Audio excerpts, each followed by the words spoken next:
बिस्मिल्लाहिर्रहमानिर्रहीम।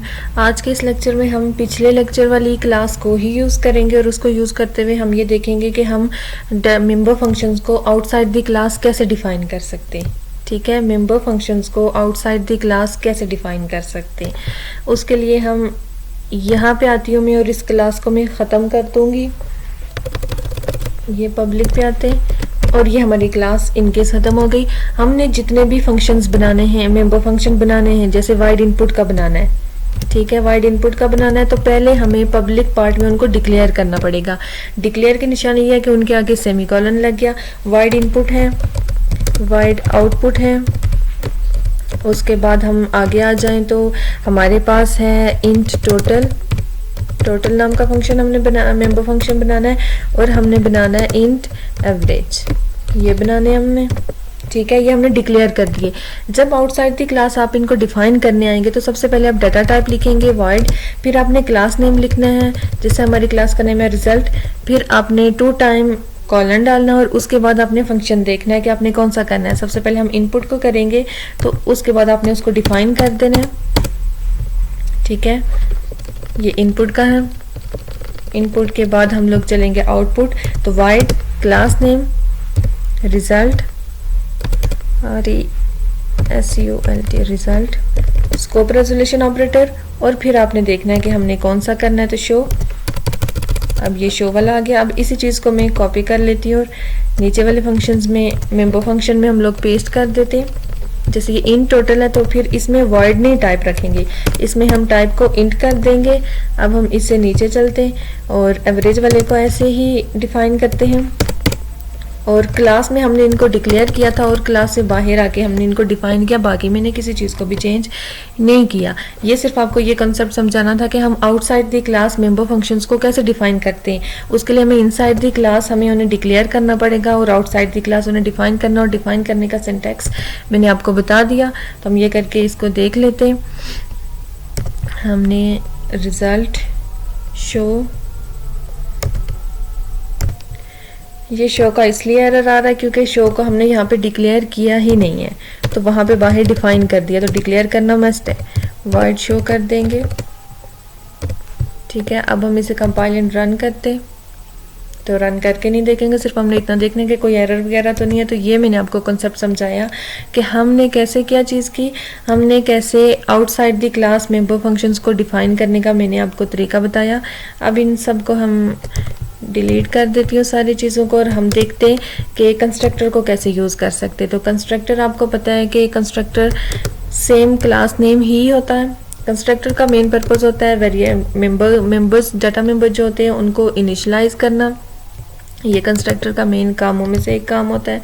ठीक है, और कंस्ट्रक्टर आपका बाय डिफ़ॉल्ट खुद ब खुद कॉल होता है जो ही आप ऑब्जेक्ट को क्रिएट करते हैं। जैसे फॉर एग्जांपल मैं यहाँ पे आती हूँ और मैं कंस्ट्रक्टर क्रिएट करती हूँ रिजल्ट, और मैं इसमें कुछ शो कर देती हूँ, सी आउट लेस देन हम कर देते हैं हेलो।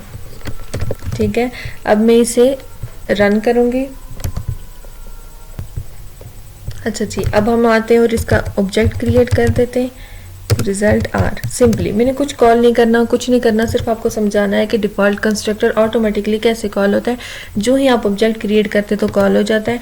उसके बाद इसका पर्पस होता है कि ये वेरिएबल्स में जो डाटा मेंबर्स होते हैं ना, उनको इनिशलाइज करने के लिए यूज़ होता है। जैसे फॉर एग्जाम्पल हम यहाँ पे आते हैं और मैं ले लेती हूँ इंट ए कोमा बी, दो वेरिएबल, दो मेंबर फंक्शन डाटा मेंबर्स को मैंने डिक्लेयर कर दिया। दोनों को मैं वैल्यूज देना चाहती हूँ 10-10, तो मैंने किया a = b = 10। ये मैंने क्या किया, ये इनिशियलाइज कर दिया दोनों को 10 से। यहाँ पे मैं वॉइड शो नेम का एक फंक्शन कर देती हूँ, या वॉइड नहीं, हम इसको रिटर्न कर दे, हम इसको कर देते इंट शो कर देते हैं। और ये हम चाहते हैं कि हमें क्या रिटर्न करे, ये हमें रिटर्न करे a + b। ठीक है, दोनों का सम रिटर्न करे। हम मेन में चलते हैं और हम r.show हमने कर दिया और हमें इसे सी आउट करना पड़ेगा, सी आउट लेस देन। ये हम देखते हैं कि पैरामीटराइज, हम देखते हैं कि अभी हमारे कंस्ट्रक्टर ने हमने इसे क्यों यूज़ किया, दो डाटा मेंबर को इनिशलाइज करने के लिए। तो देखिए a प्लस बी 10 प्लस 10 20, ठीक है। उसके बाद थर्ड इसके काम पे चलते हैं और हम देखते हैं कि कंस्ट्रक्टर आपका कितनी तरह का हो सकता है। अब ये तो डिफ़ॉल्ट कंस्ट्रक्टर हुआ। अब हम करते हैं पैरामीटराइज कंस्ट्रक्टर, यानी ऐसा कंस्ट्रक्टर जिसको हम इसे यूज़ करते हैं और इसे पैरामीटराइज कंस्ट्रक्टर बनाते हैं। इंट ए बी जैसे हमने किया हुआ, यहीं पे मैं इसके लिए लेती हूँ int C comma int D, ठीक है। अब a इक्वल टू सी कर देती हूँ मैं और b इक्वल टू डी। ये हमारा पैरामीटराइज कंस्ट्रक्टर हो गया जिसके पैरामीटर्स को मैंने दो वैल्यूज़ को पास कर दिया। और हम यहाँ पे आते हैं और इसको हम अब वॉइड कर देते हैं, रिटर्न नहीं कराते और ये सिर्फ वैल्यूज़ को शो करे। सी आउट लेस देन a और फिर b की वैल्यू को शो करे। ये किया हमने। अब हम नीचे चलते, जो ही हम कंस्ट्रक्टर बनाएंगे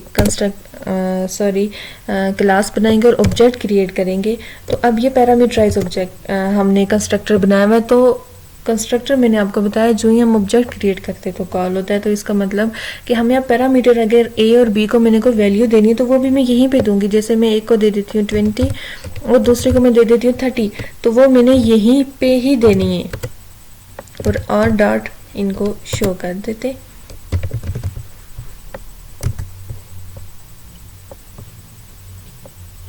ठीक है, तो अब 20 30 हमें वैल्यूज शो हो रही हैं। ठीक है, ये क्या हुआ, ये पैरामीटराइज कंस्ट्रक्टर है।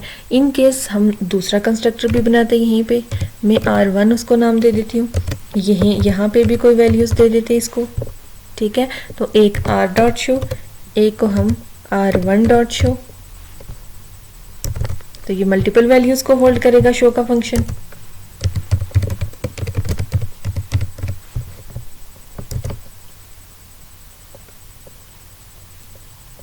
ये देखें, तो इसमें कोई भी चीज़ अगर आपको ना समझ आई है तो आप ये चीज़ पूछ सकते हैं।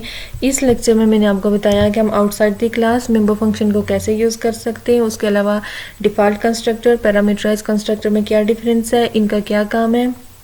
एक चीज़ याद रखना कि कंस्ट्रक्टर कभी भी कोई भी वैल्यू को रिटर्न नहीं कर सकता। जैसे हम फंक्शन के साथ लिखते वॉइड, हम लिख देते इंट, ये कभी भी ये काम नहीं कर सकता।